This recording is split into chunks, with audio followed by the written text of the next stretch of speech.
Music in film and television is, in many instances, critical. Whether it be an original score or simply the music chosen for its soundtrack selection, it can completely manipulate your emotions in many ways. And yes, it's obvious that music in general makes you feel things.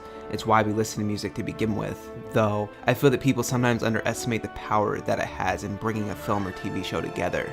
I think Hans Zimmer is an excellent example of how scores can perfectly define a film. Let's first look at Man of Steel. Man of Steel is one of the best superhero soundtracks of all time, in my opinion, and it's rarely discussed. I've seen Man of Steel maybe 8 or 9 times, and it's Hans Zimmer's soundtrack that keeps bringing me back. It's incredibly heroic, dynamic, and powerful. Goodbye, my son.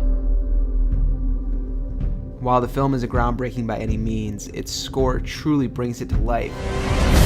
I will replenish what you have taken from us. I will find him. I will find him.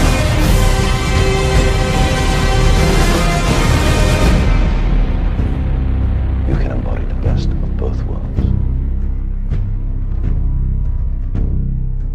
And there's, of course, the Dark Knight trilogy. The Dark Knight's music is brooding, dark, persuasive, and energetic. It's the perfect hero theme to accompany Bruce Wayne and Batman in this film. Good evening, ladies and gentlemen. We are tonight's entertainment. See, madness, as you know, is like gravity. All it takes is a little push. All you care about is money. This town deserves a better class of criminal. And I'm gonna give it to him. Change things. Forever. And why do you want to kill me? I don't want to kill you. What would I do without you? And while The Dark Knight is such an incredible movie with amazing performances that wouldn't be completely broken without an amazing score, the music definitely helps define many aspects and scenes of the trilogy. And there's Dunkirk. The score to Dunkirk was the glue of the film that actually helped bring scenes together cohesively. I honestly feel like in this case, half of the movie is the score. It's playing during 90% of the film and is at the forefront of any pivotal moment.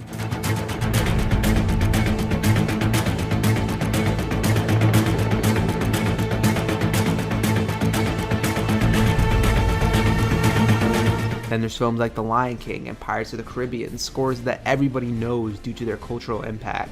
Hans Zimmer's music is truly a masterpiece. If you take away his scores and replace them with something generic, you take away a massive part of the films that he's worked on.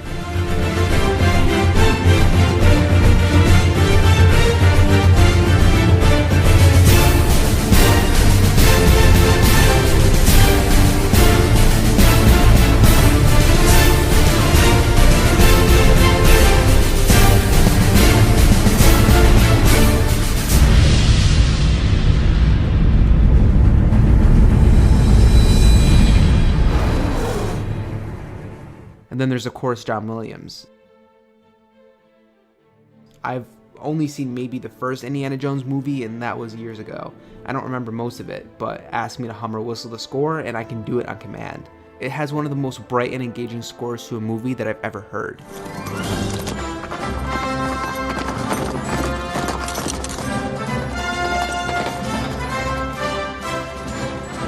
Jurassic Park is similar.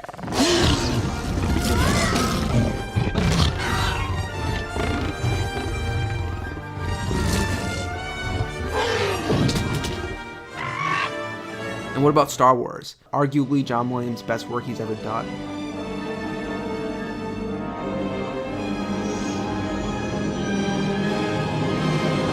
It's no secret that Star Wars has some of the best music in all of cinema. It's bright when it needs to be, sad and dramatic when it needs to be, and epic and grand when it needs to be.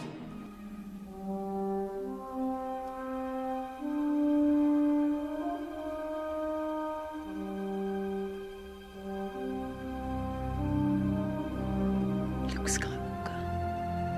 I thought he was a myth.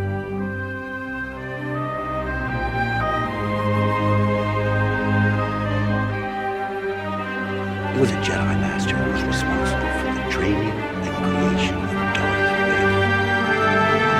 Yes, the most hated man in the galaxy. You saw there was conflict inside him. You believed that he wasn't gone, that he could be turned. To say that if the Jedi die, the light dies is vanity. Can you feel that?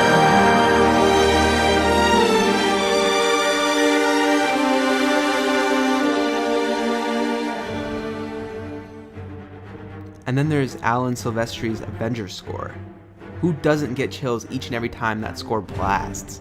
Because it's memorable and adds an element to the Avengers. It defines these Avengers films.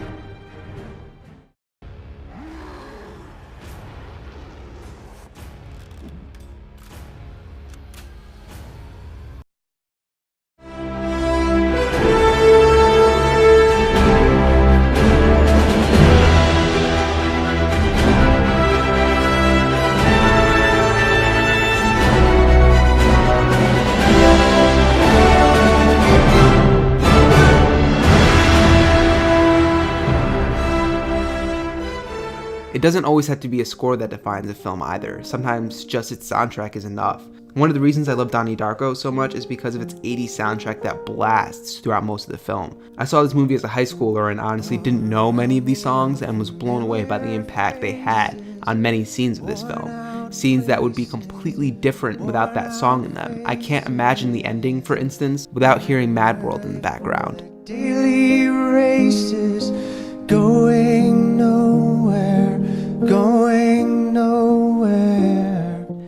Music has such a powerful impact on influencing emotion that the composer and director want you to feel. And it can be something as simple as an intro to a television show. I'm one of the few people on the planet who haven't seen Game of Thrones, and so I recently started watching it. And one thing that keeps bringing me back to it is honestly the score from the opening credits. It gets stuck in my head constantly, and each time it gets stuck in my head, it makes me think about the show again and drags me back into wanting to watch it. The same thing goes with my favorite show of all time, Stranger Things. Despite how simple the opening credits are, I truly love them and their accompanying music. Music even influences shows that you wouldn't even think of, such as It's Always Sunny in Philadelphia. One of my favorite jokes in each episode is how a character says a line or does something that hints at the title of each episode, and then the title plays along with the song Temptation Sensation right before rolling the opening credits. But if you take away Temptation Sensation, it completely throws off the introduction, and it honestly gives the entire show a completely different feel. So, my point is that music can completely define a film or a TV show. The characters, the setting, the plot, themes, motivations, tonal shift. In many instances, it's the score that's the glue to bring them all together, sometimes even more than we realize. Thanks for watching this video, guys, and enjoy the rest of your day. When